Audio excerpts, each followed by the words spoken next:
नमस्कार, आप देख रहे हैं आज तक। आपके साथ मैं हूं सईद अंसारी। स्वागत है आपका हल्ला बोल में। बंगाल में 8 में से पहले चरण की वोटिंग हो गई है, लेकिन वोटिंग के केंद्र में मतुआ समुदाय आ गया है। बांग्लादेश दौरे पर प्रधानमंत्री नरेंद्र मोदी मतुआ समुदाय से क्या मिले? ममता बनर्जी का पारा गर्म हो चुका है। ममता बनर्जी ने इसे चुनाव का साफ साफ उल्लंघन बता दिया है। तो आखिर क्या कारण है कि ममता नाराज हो गई? आखिर मतुआ समुदाय की बंगाल में राजनीति में इतनी धमक क्यों है? क्यों हर पार्टी मतुआ समुदाय को लुभाने के लिए अपनी पूरी शक्ति झोंक रही है? कैसे मतुआ समुदाय से बदल सकता है बंगाल का राजनीतिक समीकरण? ये सवाल हैं कुछ, और इन्हीं सवालों के साथ और भी सवाल हम करेंगे। लेकिन उससे पहले हमारे साथ तमाम मेहमान जुड़ चुके हैं, उनसे परिचय करवाएं। उससे भी पहले आप हमारी ये रिपोर्ट देखिए। किसने सोचा था कि भारत का प्रधानमंत्री कभी ओराकांदी आएगा? मैं आज वैसा ही महसूस कर रहा हूं जो भारत में रहने वाले मतुआ संप्रदाय के मेरे हजारों लाखों भाई बहन ओराकांदी आकर जो महसूस करते हैं, आज मैं भी वही महसूस कर रहा हूं। पीएम मोदी बांग्लादेश के मतुआ समुदाय का गुणगान कर रहे थे और धड़कनें बंगाल में ममता की बढ़ने लगी। बंगाल का चुनावी ट्रम्प कार्ड पीएम ने बांग्लादेश से चला तो ममता बौखला गई और पीएम बेखबर होकर मतुआ समुदाय को भरोसा दिला रहे थे कि उनसे दिल का रिश्ता है। पश्चिम बंगाल में ठाकुर नगर में मैं जब गया था तो वहां मेरे मतुआ भाई बहनों ने मुझे परिवार के सदस्य की तरह बहुत प्यार दिया था। विशेष तौर पर बोरो मां का अपनत्व, मां की तरह उनका आशीर्वाद मेरे जीवन के अनमोल पल रहे हैं। ये स्थान भारत और बांग्लादेश के आत्मिक रिश्तों की तीर्थस्थली है। हमारा रिश्ता जन से जन का रिश्ता है, मन से मन का रिश्ता है। प्रधानमंत्री का बांग्लादेश के ओराकांडी में मतुआ समुदाय से मिलना ममता बनर्जी को गवारा नहीं लगा। उन्होंने खड़गपुर में पीएम की बांग्लादेश में मतुआ समुदाय से मुलाकात के कनेक्शन को चुनाव से जोड़ते हुए वार किया। देखो, इधर में इलेक्शन चल रहा है और बांग्लादेश में जाके बंगाल का बारे में भाषण देता है। It is totally violation of the code of conduct of the election. मेरे को पता है, law can not be discriminated, it is equal for all, justice for all. Mamata का यह गुस्सा यूं ही नहीं है। जिस मतुआ समुदाय के जरिए बीजेपी ने पश्चिम बंगाल में चुनावी सीढ़ी बनाकर सत्ता तक पहुंचने का प्लान तैयार किया है, उसी समुदाय से पीएम मोदी का बांग्लादेश में मिलना खल रहा है। मतुआ समुदाय का बंगाल की सियासत में दबदबा है और आंकड़े भी इसकी गवाही देते हैं। बंगाल में मतुआ समुदाय कुल अनुसूचित जाति का 5वां हिस्सा है। साल 2011 की जनगणना के मुताबिक बंगाल में अनुसूचित जाति 23.51% है। अनुसूचित जाति की आबादी 1 करोड़ 80 लाख के करीब है। ऐसा माना जाता है कि इसमें से 50% मतुआ मतदाता हैं। ये बंगाल की 70 सीटों पर असर रखते हैं। बांग्लादेश दौरे पर पीएम मोदी मतुआ समुदाय के तीर्थ स्थल ओराकांडी का दौरा किया। हरिश्चंद्र ठाकुर के मंदिर में मत्था टेका, मतुआ समुदाय के लोगों से मुलाकात की। देखिए, मतुआ समुदाय है क्या? अनुसूचित जाति का 50% हिस्सा मतुआ समुदाय है। 70 सीटों पर इनका प्रभाव माना जाता है। जो वर्ण व्यवस्था रही है, यानी कि ब्राह्मण, क्षत्रिय, शूद्र और वैश्य, इसको खत्म करने की लगातार मतुआ समुदाय, चाहे हरिचंद ठाकुर जिनको भगवान मानता है ये पूरा का पूरा समुदाय, उनकी यही मंशा रही है कि भेदभाव नहीं होना चाहिए, इसको खत्म किया जाना चाहिए। और इसी वजह से अपने विचारों के लिए, अपनी विचारधारा को जिस तरह से उन्होंने प्रसारित किया था, उसके बाद वो भगवान माने जाने लगे थे। बांग्लादेश में ये मुलाकात, ये बातचीत, ये दर्शन, पीएम का ओराकांडी का दौरा, इससे आप कुछ ऐसे समझिए कि 2019 के लोकसभा चुनाव में पश्चिम बंगाल में मतुआ समुदाय के गढ़ बनगांव सीट से पीएम ने चुनाव प्रचार की शुरुआत की थी, जिसका असर लोकसभा चुनाव में भी देखने को मिला। राज्य की 42 लोकसभा सीटों में 10 सीटें आरक्षित हैं। इनमें से 4 सीटों पर बीजेपी को जीत मिली थी। वहीं विधानसभा चुनाव की बात करें तो उत्तर 24 परगना और दक्षिण 24 परगना क्षेत्र के आसपास आने वाली 40 सीटों पर मतुआ समुदाय का सीधा असर है। 2016 चुनाव में टीएमसी को मतुआ बहुल 21 में से 18 सीटों पर जीत मिली थी। वहीं सीएए कानून आने के बाद बीजेपी को इन 21 सीटों में से 9 पर अच्छी बढ़त मिल गई। यानी बीजेपी ने जो सियासी बिसात बिछाई है वो अगर सटीक बैठ गई तो बंगाल की सत्ता का समीकरण बदल सकता है, जिसका दरवाजा मतुआ समुदाय के रास्ते खुलने के आसार हैं। आपको बताते चलें कि मतुआ समुदाय के लोग बांग्लादेश से बंगाल आए थे। ऐसे में इनके सामने नागरिकता का मुद्दा सबसे बड़ा है, जिसका ऐलान बीजेपी ने पहले ही कर दिया है। बंगाल के चुनावी समर में यही फैक्टर बीजेपी के लिए मास्टर स्ट्रोक साबित हो सकता है। हालांकि टीएमसी ने भी इस समुदाय को साधने के लिए अपने घोषणा पत्र में कई बड़े ऐलान किए हैं। अब देखना है कि मतुआ समुदाय पर बंगाल में किसका जादू चलता है। बांग्लादेश के गोपालगंज से चित्रा त्रिपाठी के साथ आज तक ब्यूरो। हमारी इस रिपोर्ट में हमने आपको दिखाया कि मतुआ समुदाय का वोट के लिहाज से कितना महत्व है बंगाल में। और आइए अब इसी पर हम चर्चा करते हैं, क्योंकि ममता बनर्जी ने प्रधानमंत्री नरेंद्र मोदी पर एक आरोप लगा दिया है। हमारे साथ अर्जुन सिंह जी, सुप्रिया श्रीनेत जी, मनोजीत मंडल जी और अवनीजेश अवस्थी जी चारों मौजूद हैं। आप चारों का बहुत स्वागत और आप चारों का धन्यवाद हमारे साथ जुड़ने के लिए। सबसे पहले मनोजीत जी, प्रधानमंत्री नरेंद्र मोदी एक दूसरे देश जाते हैं, वहाँ पर 50 साल उनकी स्वतंत्रता की वर्षगांठ के मनाए जाते हैं, और अगर वहाँ एक ऐसा समुदाय होता है जिसके अनुयायी या वही समुदाय के लोग हमारे देश में भी होते हैं, तो ये चुनाव आचार संहिता का उल्लंघन कैसे हुआ? क्यों ममता बनर्जी नाराज हो गई? क्यों टीएमसी को ये बुरा लग रहा है? मनोजीत जी। देखिए, आप बात करते हो दूसरे देश की, बिल्कुल ये दूसरे देश है, लेकिन शायद आपको पता नहीं है कि हमारे जो बनगांव कॉन्स्टिट्यूंसी थे, इनका डिस्टेंस कितना है। सिर्फ 150 किलोमीटर है। 1.5 से 2 घंटा लगता है वहाँ जाने के लिए। आप अगर गड्ढे में जाओगे तो सो ये दूसरे देश हो सकते हैं, लेकिन उनके साथ, उस देश के साथ, उस जगह के साथ ये बनगांव का नाता एकदम बिल्कुल जैसे अम्बिलिकल कॉर्ड होते हैं ना, उस तरह का नाता है। और प्राइम मिनिस्टर साहब अगर गए हैं तो टू सेलिब्रेट 50 साल आज़ादी के, ये बहुत अच्छी बात है। यह हम सब इस समर्थन करते हो।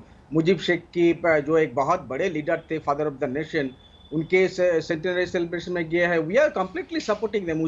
हम लोगों को कोई एतराज नहीं है, लेकिन काल से आज तक अगर देखोगे जिस तरह से कोरियोग्राफ हो रहा है ये विजिट, और प्राइम मिनिस्टर साहब जो करते हैं तो उनका अच्छे तरह से कोरियोग्राफी होते हैं, उनका एक पूरा लाइन ऑफ फैशन डिजाइनर रहते हैं। मनोजीत जी, एक छोटा सा सवाल और, आरोप क्या बांग्लादेश, पूरी कर लूं पहले? नहीं, आप प्लीज पूरी कीजिएगा, क्योंकि अब आप पीएम के कैंपेन पर आ गए, उनके सोशल मीडिया पर आ गए, उनकी छवि पर आ गए ना, तो वो अपने लिए महत्वपूर्ण नहीं है। क्योंकि समय जो मिला है, आप उस विषय पर बात करेंगे तो बहुत अच्छा लगेगा। विषय पर बात कर रहा हूं ना। मंडल साहब, विषय पर बात, मंडल साहब, क्या बांग्लादेश ने अपनी वर्षगांठ, 50वीं वर्षगांठ ये देखते हुए मनाई कि बंगाल में चुनाव चल रहे हैं, इसलिए अभी हमें ये कार्यक्रम करना होगा? या क्या प्रधानमंत्री नरेंद्र मोदी ने या चुनाव आयोग को इन्फ्लुएंस करके ऐसे समय पर चुनाव रखवाए कि जब वो बांग्लादेश जाएं, मतुआ समुदाय के पास जाएं और ये सब उन्हें फायदा मिल जाए, इलेक्शन में मतुआ समुदाय के वोट का फायदा मिल जाए? मंडल जी, 50 साल का मनाया गया काल, ठीक है, आज वहाँ एक सिलेक्टिव उन्होंने विजिट किए थे, उसी के इस जगह के हरिचंद गुरुचंद की जगह में, इलाका में, पता है वहाँ से कहाँ किसको एड्रेस कर रहे थे। वहाँ से बंगाल के जो इलेक्टोरेट है, जो बॉर्डर से एकदम थोड़ी दूरी में रहते हैं, उन लोगों को वो एड्रेस कर रहे थे। आप अगर इसको जायज मानोगे, एक प्राइम मिनिस्टर स्टेट विजिट के तरह दूसरे देश में जाके इधर के बॉर्डर के इधर के लोगों को अपील करे कि हम एक तरह से, अब ये खुला उन्होंने कह दिया, कहाँ का मतुआ को अपील कर रहे थे, इस देश इधर के मतुआ को अपील कर रहे थे, बोडोमा के बारे में जिक्र हो रहे थे। अगर उनको ये विजिट न्यूट्रल लगा तो मेरा एक छोटा सा सवाल करूं जी, शांतनु ठाकुर जी जो एमपी है, बीजेपी के एमपी है, उनके जो भाई इलेक्शन लड़ रहे हैं, उनका नाम है सुब्रत ठाकुर, शांतनु ठाकुर क्यों गए हैं प्राइम मिनिस्टर के साथ? और अगर शांतनु ठाकुर मतुआ के दौर से गए हैं तो ममता बाला ठाकुर क्यों नहीं गए हैं? भाई साहब, हम जब आते हैं टीवी पर रिसर्च करके आते हैं। अरे! ये पूरा लग रहा है बीजेपी का कैंपेन नहीं चल रहा है वहां से। ठीक है, ठीक है। प्राइम मिनिस्टर अगर कोई मंडल सेलिब्रेट किया जी। है 50 इयर्स, कोई तंत्र नहीं है। शांतनु मंडल- ठाकुर को सिर्फ इस जगह के लिए लेके मंडल जी जाया है। सिर्फ रिसर्च शांतनु करके ठाकुर नहीं को क्यों? आते हैं। उनके आप हाँ। विद्वान भी हैं अरे, और अरे, हमारे सवाल- और हमारे जो हाँ, चारों आप मेहमान जवाब बैठे दीजिए। हैं वो बहुत पढ़े जवाब लिखे, दे बहुत दीजिए, विद्वान हैं। हमें आप कोई जवाब शंका नहीं दीजिए। है। सुनिए तो नहीं, हो गया, शांतनु ठाकुर हो गया। को- आप 3 रिएक्शन और शांतनु लेंगे। ठाकुर अरे को और है क्यों ना, 1 लेके घंटा, दिया 1 गया घंटा है मंडल जी। मंडल जी जो बस, भाई सुब्रत ठाकुर इलेक्शन मंडल लड़ जी रहे हैं। बस, ठीक है ना। हाँ, बोलिए। मंडल जी बस, चारों पढ़े अरे आप लिखे, इतना चारों लंबा विद्वान लंबा हैं सवाल पूछोगे भैया। तो लंबा लंबा तो जवाब होगा ना। आएंगे ना, आएंगे, कोई बात नहीं, कम शब्दों में रखिए। और आप विद्वान हैं, बिल्कुल मुश्किल है, हैं, बहुत रिसर्च मुश्किल करके आते हैं। आपको हमें बताने की जरूरत नहीं, हम विद्वानों को ही बुलाते हैं अपने शो पे, किसी अरे खैरे को नहीं बुलाते हैं कभी भी। बहुत सुप्रिया जी, शुक्रिया, बहुत सुप्रिया जी आपके पास आए, अर्जुन जी सिंह जी आपके पास आए। उससे पहले हम बांग्लादेश लिए चलते हैं, ढाका, क्योंकि ढाका में आज तक लगातार मौजूद था पीएम नरेंद्र मोदी के दौरे से पहले। और चित्रा वहां पर हमारे साथ हैं इस वक्त, हमारी सहयोगी चित्रा। ममता बनर्जी ने चुनाव आचार संहिता का उल्लंघन का आरोप प्रधानमंत्री नरेंद्र मोदी पर लगा दिया है। आप तो वहां पर मौजूद थे, आपने सब देखा। क्या पीएम मोदी का निशाना सिर्फ और सिर्फ बंगाल चुनाव में मतुआ समुदाय था? कहीं पे निगाहें थी, कहीं पे निशाना था? मानती हैं आप इस बात को? सईद, एक तीर से कई निशाने साधने की कोशिश प्रधानमंत्री नरेंद्र मोदी की ओर से यकीनन इस इलाके में आकर करने की कोशिश की गई है और उसमें वो कामयाब ना हो जाए, इस वजह से टीएमसी की ओर से ये निशाना साधा जा रहा है। देखिए, सब कुछ राजनीति के तहत ही होता है। चाहे प्रधानमंत्री का यहाँ पर मतुआ समुदाय से मिलना हो, यकीनन उसको आप पश्चिम बंगाल से जोड़कर अगर नहीं देखेंगे तो यह गलत होगा, क्योंकि एक तरफ पश्चिम बंगाल में इलेक्शन चल रहे हैं, दूसरी तरफ मतुआ समुदाय के लोगों को न सिर्फ बांग्लादेश के लोगों का जिक्र कर रहे हैं, बल्कि इसके अलावा पश्चिम बंगाल के भी अपने भाई बहन मतुआ समुदाय के लोगों का जिक्र करते हुए पीएम मोदी यहाँ पर दिखाई दिए। और मतुआ बहुत बड़ी आबादी है पश्चिम बंगाल में, तकरीबन 2.5 से 3 करोड़ की उनकी आबादी है, जो चुनावों के वक्त काफी ज्यादा अहम भूमिका निभाते हैं। 70 से ज्यादा सीटों पर सीधे वो तय करते हैं कि किसकी हार और किसकी जीत होगी। वहीं दूसरी तरफ देखिए, ममता बनर्जी चूंकि 2011 और 16 में मतुआ समुदाय ने उन्हें वोट किया था, तो उनको इस बात का डर है कि 2019 में मतुआ समुदाय जिस तरह से बीजेपी की ओर शिफ्ट हुआ है और खासतौर से सीएए के मुद्दे पर, नागरिकता संशोधन कानून के मुद्दे पर भी टीएमसी को इस बात का डर है कि कहीं बीजेपी की तरफ ये समुदाय शिफ्ट नहीं हो जाए। इसी वजह से ममता बनर्जी की ओर से आचार संहिता का हवाला देते हुए ये कहा गया कि पीएम का कार्यक्रम ऐसा लग रहा था कि पहले से प्री प्लान्ड है और पूरा इलेक्शन कैंपेन की तरह है। आरोप प्रत्यारोप का दौर है, लेकिन हाँ, ये बात तो सही है कि अगर कोई बड़ा नेता कहीं भी जाता है, कुछ करता है, तो उसको राजनीति के चश्मे से ही देखा जाता है। सही, बहुत धन्यवाद चित्रा, क्योंकि आप ढाका में मौजूद थे। आपकी ये जानकारी, आपके विचार महत्वपूर्ण होंगे हमारी इस चर्चा में। सुप्रिया जी और अर्जुन जी, आप दो हमारे साथ हैं यहाँ पर। अर्जुन जी, हम आपके पास आना चाहते थे सुप्रिया जी की बात, लेकिन जाहिर सी बात है सुप्रिया जी भी इसे कहेंगे कि ये वोटों की राजनीति है। तो क्या ये ज़रूरी था कि वहाँ पर अगर बंगाल में चुनाव हो रहे हैं तो प्रधानमंत्री नरेंद्र मोदी जी को, अर्जुन जी, नहीं जिक्र करना था? बोरो माँ का नाम नहीं लेते, बंगाल में जो मतुआ समुदाय है उसको संबोधित नहीं करते, उसकी तरफ इशारा नहीं करते, और जो बांग्लादेश की स्वतंत्रता का ये वर्षगांठ का कार्यक्रम था उसमें शामिल होते एक भारतीय प्रधानमंत्री के तौर पर और अपनी शुभकामनाएं दे के रिश्तों को मजबूत करके लौट आते। क्या ये बेहतर नहीं होता अर्जुन सिंह जी? देखिए, ममता बनर्जी को हमेशा आरोप लगाना, चूँकि पैर के नीचे से ज़मीन खिसक चुकी है तो आरोप लगाएंगे, उससे कोई बहुत बड़ी बात नहीं है।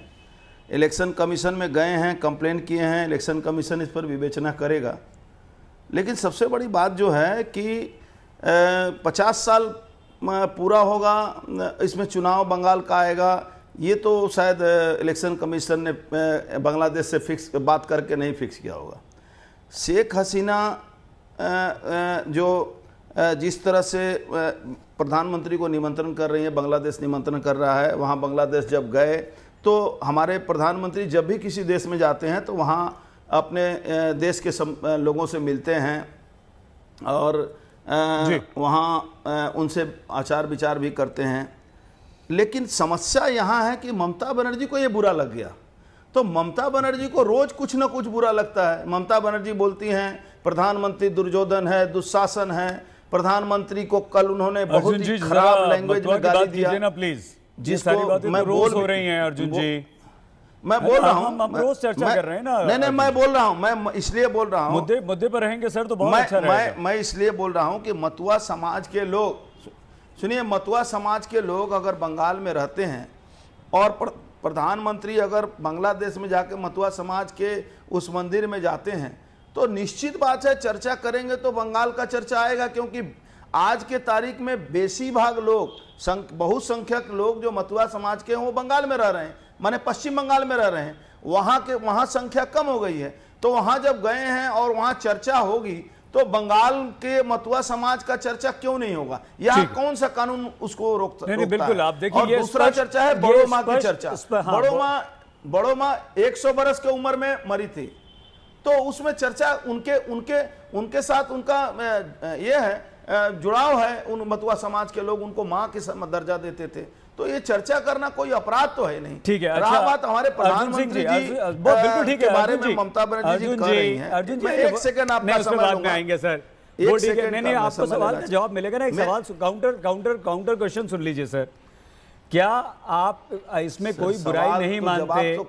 जवाब हो गया ना सर, कितना बोलेंगे सर? और मैं आप सुनूंगा जो आप ममता जी पे बोलना चाह रहे हैं, ममता जी को क्रिटिसाइज खूब कीजिएगा। जो असल बात मैं बोलना चाहता था वो ठीक है, बोलिए सर प्लीज।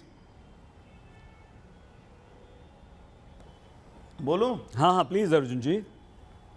बांग्लादेश के फिल्म आर्टिस्ट आकर बंगाल में प्रचार करते हैं, बांग्लादेश के फिल्म आर्टिस्ट आकर बंगाल में प्रचार करते हैं, ममता बनर्जी के पक्ष में कोई उनको तकलीफ नहीं है। ठीक है। बांग्लादेश का स्लोगन माँ माटी मानुस ममता बनर्जी यूज करती हैं, उसमें कोई खेला होबे ममता बनर्जी यूज करती हैं, कोई तकलीफ नहीं है। प्रधानमंत्री चले गए किसी मंदिर में नमस्कार करने तो इनको तकलीफ है।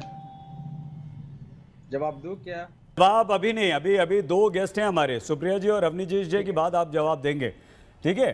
सुप्रिया जी, जाहिर सी बात है, देखिए आप तो कहेंगी कि पीएम ने गलत किया, उन्हें नहीं जिक्र करना चाहिए था, लेकिन क्या सुप्रिया जी आप ये नहीं मानेंगे कि भाई राजनीति है और कोई भी राजनीतिक दल हो, आप हो, टीएमसी बीजेपी हो, लेफ्ट हो, वो भाई जीतने के लिए चुनाव लड़ रहा है ना, तो जहां उसे मौका मिलेगा वहां वो कोशिश करेगा कि ज़्यादा से ज़्यादा लुभा लें। लेकिन क्या आप ये मानती हैं सुप्रिया जी कि हाँ, पीएम मोदी ने मतुआ समुदाय को साधने की बांग्लादेश से कोशिश की है और ये गलत है? और अगर ये गलत है सुप्रिया जी तो क्यों? सीधे तौर पर नाम तो नहीं लिया, वहां से उन्होंने वोट तो नहीं मांगे। अगर वोट मांगते तो बात अलग होती, या ये वोट मांगने समान ही आप इसे मानती हैं सुप्रिया जी? एक तो आपने पहले ही प्रेज्यूम कर लिया कि मैं इसको गलत ही कहूंगी, तो चलिए मैं गलत ही कह देती हूँ। मेरा ये मानना है, विरोधी प्रधानमंत्री नहीं, मेरा ये मानना नहीं, ऐसा नहीं है, हम लोग उस तरह की राजनीति करते नहीं है, जहां पर वो ठीक करेंगे उसको ठीक कहेंगे। मेरी दो चीजें मानना है। 3.5 मिनट के बोलने के बाद भी उन्होंने कहा असल बात नहीं बोल पाई, मैं 2 मिनट में आपको असल बात बोल देती हूँ। Thank you. प्रधानमंत्री कोई भी मौका राजनीति के लिए नहीं छोड़ते, यहां तक कि वैक्सीन लगाने वाला मौका भी नहीं छोड़ते। उसमें भी केरल और पुदुचेरी की नर्सेस थी, ये उनके पीएमओ ने पत्रकारों को बताया, असम का गमछा था, ये हम सब लोगों ने देखा। वो हर जगह राजनीति करते हैं, चाहे वैक्सीन की हो, चाहे अपने घर वालों से मिलने जाते हैं, वो राजनीति से अपना पीछा न छुड़ाते हैं न छोड़ते हैं, ये उनका नेचर है। यही जाकर उन्होंने बांग्लादेश में भी किया। लेकिन प्रधानमंत्री पद की कुछ गरिमा होती है, कुछ नैतिकता होती है। ये सच है कि जो अर्जुन जी ने कहा अपराध नहीं किया मंदिर जाकर, बिल्कुल अपराध नहीं किया, लेकिन एक मॉडल कोड ऑफ कॉन्डक्ट होता है, एक मॉरल कोड ऑफ कॉन्डक्ट होता है। ये तो दिखाने का हो गया, जो करना है कर लो, मैं अपना प्रचार जिस तरह से होगा करता रहूंगा, ये प्रधानमंत्री जी का काम है। मुझे आपत्ति दूसरी बात से है। आपत्ति क्या मतलब, मुझे दुख होता है कि भारत के प्रधानमंत्री जब बाहर कहीं जाते हैं तो वो हमें रिप्रेजेंट करते हैं, हमारे देश के प्रधानमंत्री हैं, और जब पूरा सोशल मीडिया और पूरे विशेषज्ञ और पूरे लोग जब उनकी खिल्ली उड़ाते हैं तो मुझे दुख होता है, क्योंकि वो मेरे भी प्रधानमंत्री हैं। अब वो बहक गए लोगों को देखकर और कह दिए कि हमने तो सत्याग्रह किया है और जेल गए थे बांग्लादेश की आजादी के लिए। भाई हिंदुस्तान तो बांग्लादेश के साथ खड़ा था, इंदिरा जी ने तो 2 टुकड़े कर दिए थे पाकिस्तान के, और बांग्लादेश की उत्पत्ति हुई थी, अमेरिका के दबाव तक की चिंता नहीं करी थी। तो आपको जेल किसने भेज दिया था? मोदी जी। बहक कहे जाते हैं, कहां की बातें करने लगते हैं। मुझे ऐसा लगता है प्रधानमंत्री पद की एक गरिमा होती है, वो गरिमा और वो नैतिकता कहती थी कि वो सिर्फ जाते 50वीं वर्षगांठ अटेंड करके आ जाते, लेकिन मोदी जी राजनीति कभी छोड़ते नहीं है। मैं सिर्फ इतना जोर निवेदन करती हूं प्रधानमंत्री जी से कि थोड़ा सा इतिहास से वास्ता रखिए, इतिहास से पलड़ा मत झाड़िए और ऐसी बातें मत बोलिए जो आपकी खिल्लियां उड़ाए और प्रधानमंत्री पद का उपहास हो। मुझे उससे दिक्कत है। अर्जुन जी, जाहिर सी बात है, सुप्रिया जी ने एक बहुत गंभीर बात यहाँ पर कह दी है और आपको उसका जवाब देना ही है और देना चाहिए भी। लेकिन अवनीजेश जी के पास हम एक बार लिए चलते हैं। अवनीजेश जी, सर 2 सवाल यहाँ हमारे आपके लिए हैं, लेकिन पहले हम प्रधानमंत्री के तौर पर, एक राष्ट्राध्यक्ष के तौर पर एक दूसरे राष्ट्र में इस दौरे पर आपसे बात कर लेते हैं। जो एक नैतिकता होती है, ठीक है, एक तो आचार संहिता है, मॉडल कोड ऑफ कॉन्डक्ट है, क्या मॉरल कोड ऑफ कॉन्डक्ट जो है आपको लगता है कि वो किसी भी पीएम, किसी भी प्रेसिडेंट या किसी भी राष्ट्राध्यक्ष को फॉलो करना चाहिए और प्रधानमंत्री नरेंद्र मोदी सर इसे अवॉइड कर सकते थे? क्योंकि बंगाल में चुनाव है, ये समझते हुए, जानते हुए कि इस वक्त हम हमारे देश की या हमारे राज्य की बंगाल के एक समुदाय विशेष मतवा को प्रभावित कर रहे हैं, अगर वो रुक जाते तो उनका कद और बड़ा होता और तारीफ होती। आज सुप्रिया जी भी उनकी तारीफ कर रही होती, या उन्होंने जो किया वो अपनी पार्टी के हित में किया, वो बंगाल में बीजेपी को स्थापित करने के लिए किया और वो सही किया। सही जी, जी आप ये बताइए कि बांग्लादेश जाके कहते कि भी देखो बंगाल में चुनाव हो रहे हैं तो मैं मतुआ समुदाय आपके मंदिर में दोबारा फिर कभी आऊंगा, आज तो मैं नहीं आ सकता। अब जब शेख हसीना बांग्लादेश दोबारा निमंत्रण देगा साल भर बाद, 2 साल बाद, 5 साल बाद, तब मैं आपके मंदिर आऊंगा। अभी तो मेरी नैतिकता कह रही है कि मैं आपके मंदिर में न जाऊं। ये तो नैतिकता, मैं बता दूं कि लिंगायत समुदाय का किस तरीके का व्यवहार किया था कांग्रेस ने कर्नाटक इलेक्शन से पहले। मॉरलिटी की बात वो लोग करते हैं। एक बात, दूसरी बात, मैं महत्वपूर्ण बात बता दूं कि जब सही जी, मैं सुप्रिया जी की एक बात का जवाब दे दूं कि 1971 में जब पाकिस्तान जिस तरीके के हमले कर रहा था, यहाँ के तमाम संगठन, विद्यार्थी परिषद, उस समय नरेंद्र मोदी जी विद्यार्थी परिषद के साथ थे, विद्यार्थी परिषद ने, क्योंकि मैं जुड़ा हुआ हूँ, विद्यार्थी परिषद ने बाकायदा पाकिस्तानी एम्बेसी पर पाकिस्तान के खिलाफ नारे लगा करके मानवता की रक्षा के लिए किया था। और यही काम थिएनअनमेन स्क्वायर पर जब चीन थिएनअनमेन स्क्वायर में जब मार रहा था चीन अपने नौजवानों को, तो हमारे नौजवान नहीं थे और हम किसके खिलाफ कर रहे थे? हम चीन की एम्बेसी के सामने प्रदर्शन कर रहे थे। तो ये अपनी भी रिसर्च जरा ठीक ठाक कर लें। 1971 के अखबार पढ़ लें, 1970 के अखबार पढ़ लें, उस समय का अगर कहीं अखबार मिल जाए तो देख लें, वहां पर जरूर ये खबर होगी, क्योंकि मुझे ये मालूम है। महत्वपूर्ण बात यह है कि सही जी, अब बात मैं किसी के बीच में जेल कौन भेज दिया भाई? अर्जुन जी, अरे पाकिस्तानी किसी भी एम्बेसी के बाहर आप प्रदर्शन करेंगे तो आपको कोर्ट अरेस्ट देना होता है, आपको मालूम है ये बात। आपके दुश्मन आज भी अगर चीन की एम्बेसी के बाहर कोई प्रदर्शन होगा तो आपको कोर्ट अरेस्ट हो जाएगा आपका, और कोर्ट अरेस्ट कितनी देर का होता है मुझे मालूम है। लेकिन महत्वपूर्ण बात यह सईद जी कि आप ये बताइए सईद जी कि बांग्लादेश में नहीं, कौन सा ऐसा देश है जहां प्रधानमंत्री गए वहां पर भारत के प्रवासियों से डायस्पोरा से नहीं मिले, उनको एड्रेस ना किया हो, भारत से जुड़ी किसी भी चीज पर वहां पर विजिट ना की हो, एक भी अगर हो। हाँ, ये बात जरूर है कि चुनाव आयोग को, इलेक्शन कमीशन को पहले प्रधानमंत्री से पूछना चाहिए आपका दौरा कहाँ है, किस देश में है। बांग्लादेश में तो नहीं है, यहाँ तो नहीं है, जहाँ बंगाल के रहते हैं, जहाँ आसाम के लोग रहते हैं वहां तो नहीं है। तो इसलिए हम उसके हिसाब से डेट तय करेंगे। और अगर चुनाव आयोग इस हिसाब से करता तो कहते हैं देखो चुनाव आयोग प्रधानमंत्री से पूछ के डेट तय करता है। ठीक है सर, समय की थोड़ी सी कमी है। सुप्रिया जी, आप अवश्य जवाब दीजिएगा, मनोज जी आपके पास भी आएंगे, लेकिन इस कार्यक्रम के अगले हिस्से में आएंगे। सुप्रिया जी, तो हम आपसे, प्रधानमंत्री नरेंद्र मोदी ने इंदिरा गांधी का उल्लेख किया है, नाम लिया है बांग्लादेश की आज़ादी में, तो क्या आप तारीफ करेंगे? ये अलग से पूछ रहे हैं हम, वैसे ही कहीं पे निगाहें कहीं पे निशाना। ये सवाल इसलिए क्योंकि प्रधानमंत्री बांग्लादेश में मतुआ समुदाय के मंदिर गए, बंगाल में चुनाव हो रहा है। 4 मेहमान हमारे साथ हैं। आप चारों से निवेदन यह है कि समय बहुत कम है, 30-30 सेकंड आप चारों बोलिएगा। हम बहुत छोटे छोटे सवाल आपसे पूछ रहे हैं, 30 सेकंड बाद हम काट देंगे आपका ऑडियो। मनोजीत जी, अरे भाई अगर गए प्रधानमंत्री तो गए, 10 साल आपने काम किया, विकास किया, सब कुछ किया, जो कर रहा है करने दीजिए उसे। आपको विश्वास नहीं है? असुरक्षा क्यों ममता बनर्जी को? देखिए, प्रधानमंत्री के तरह अगर कोई जाए वहाँ पर सेलिब्रेशन कीजिए 50 साल गिरा का, कोई प्रॉब्लम नहीं है। लेकिन जब मथुआ के पास आप जा रहे हो, आप क्या फिर प्रधानमंत्री की तरह जा रहे हो कि बीजेपी के नरेंद्र मोदी की तरह जा रहे हो? क्योंकि आप अगर मथुआ की तरफ जा रहे हो शांतनु जी के लेके, मेरा सवाल का जवाब नहीं मिला। शांतनु ठाकुर जिनका भाई इलेक्शन लड़ रहा है, जो भी मथुआ है, वो उनको आप एक्कम्पनी करते हो। आपके 30 सेकंड हो गए अर्जुन जी, आप जवाब भी दे दीजिएगा। और एक छोटा सा सवाल हमारा है, सीए पर मथुआ समुदाय को भी शंका है, और आपका इतना ज्यादा जोर क्यों? देखिए, सीए पर कोई शंका नहीं है मथुआ समाज के लोगों को। वो जानते हैं कि बीजेपी जो कहती है वो करती है। आप तो अर्जुन और बीजेपी, सवाल का जवाब दो। बीजेपी जो कही है वो करेगी और हम सीए लागू करेंगे। मनोजीत मंडल जी बहुत व्यग्र हो रहे हैं। मैं उनके लिए बोल दूं कि शांतनु ठाकुर एक एमपी हैं और प्रधानमंत्री कहीं भी जाएंगे तो किसी को भी साथ में लेके जाते हैं। ये परंपरा है, ये प्रोटोकॉल में है, इसमें कोई नुकसान नहीं है। मनोजीत मंडल बहुत छोटे दिमाग के पार्टी करते हैं ना, छोटे लोग बात करते हैं। आपके दिमाग कोई मनमानी नहीं है, कोई मनमानी नहीं है। मनमानी आप लोग, आपकी पार्टी करती है, आपकी पार्टी मनमानी करती है, और जो विरोधी लोग हैं वो लोग मनमानी करते हैं।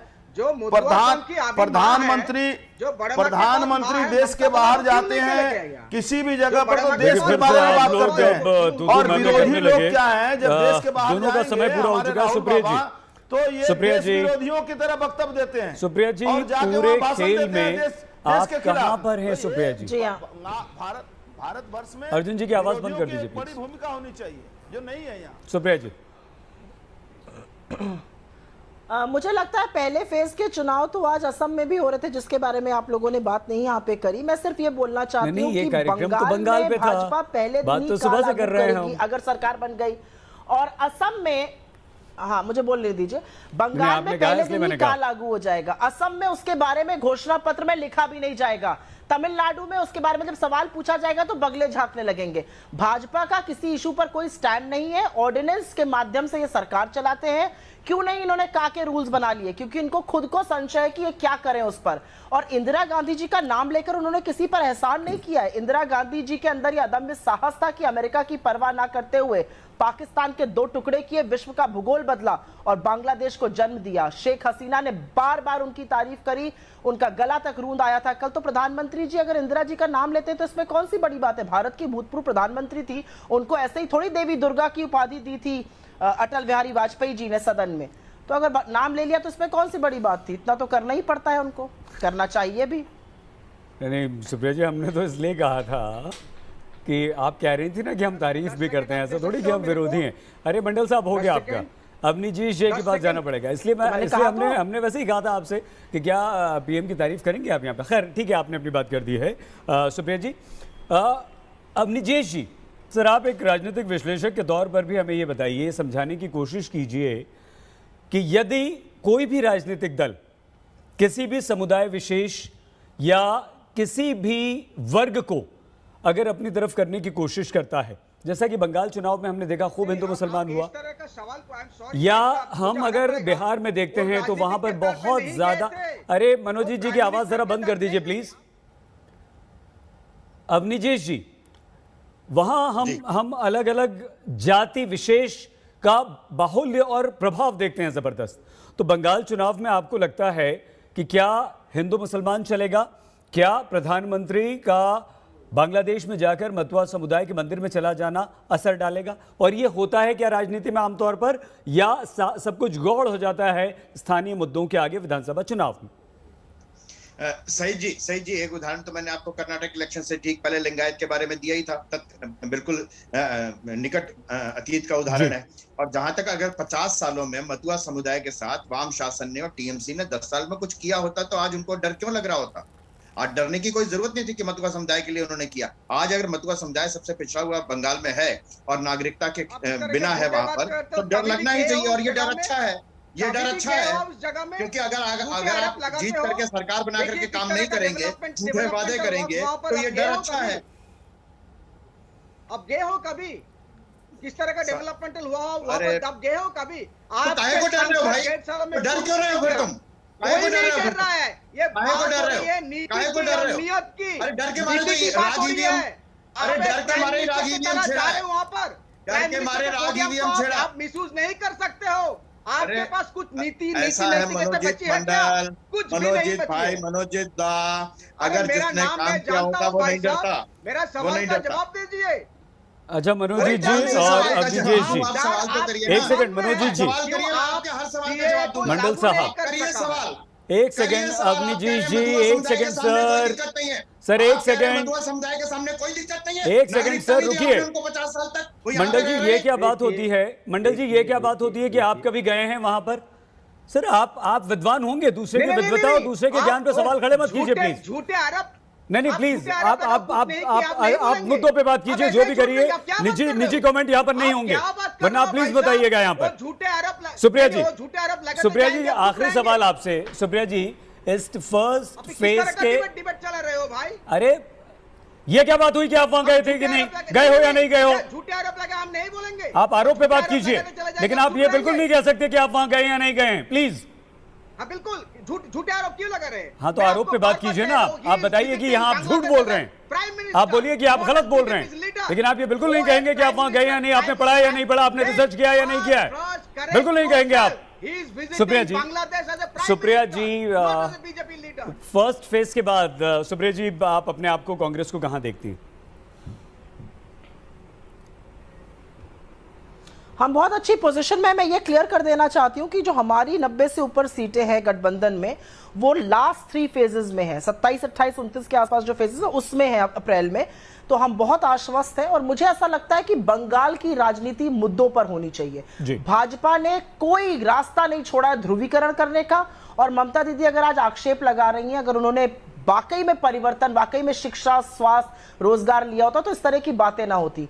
दोनों पार्टियों को समझना पड़ेगा कि ये मताधिकार है, लोगों की रिस्पेक्ट करिए। लोगों की रिस्पेक्ट करने का मतलब है समझिए उनके मुद्दों को। कोई कार पे पत्थर पड़ जाता है उसकी बात करता है, कोई रक्तरंजित राजनीति की बात कर रहा है। आजादी के 75 साल मनाने जा रहे हैं हम, इस तरह की बातें करेंगे बंगाल के चुनाव में? भाजपा को शर्म आनी चाहिए। जिस तरह का ध्रुवीकरण, जिस तरह का भ्रमित करने वाला काम वही वाली बात होती है ना। और अन्य चुनावों में बहुत धन्यवाद सुप्रिया जी। लेकिन यही है कि आप एक तरफ हम नैतिकता की बात करते हैं, आपने नैतिकता का सवाल, फिर किसी को शर्म आए और किसी को बुरा लगे। शब्द हमारे पास बहुत है सुप्रिया जी, अर्जुन जी, मनोजीत जी, सुप्रिया जी, अवनीश जी, बहुत धन्यवाद। कहीं पे निगाहें कहीं पे निशाना, प्रधानमंत्री नरेंद्र मोदी पर ममता बनर्जी ने यह आरोप लगा दिया बांग्लादेश में मतुआ समुदाय को रिझाने का। देखते रहिए आज तक। नमस्कार, मैं हूं अंजना ओम कश्यप। हमें उम्मीद है ये वीडियो आपको पसंद आया होगा। लेटेस्ट खबरों के लिए यूं ही देखते रहिए आज तक और इस वीडियो के पसंद आने पर लाइक, शेयर एंड सब्सक्राइब करना ना भूलें।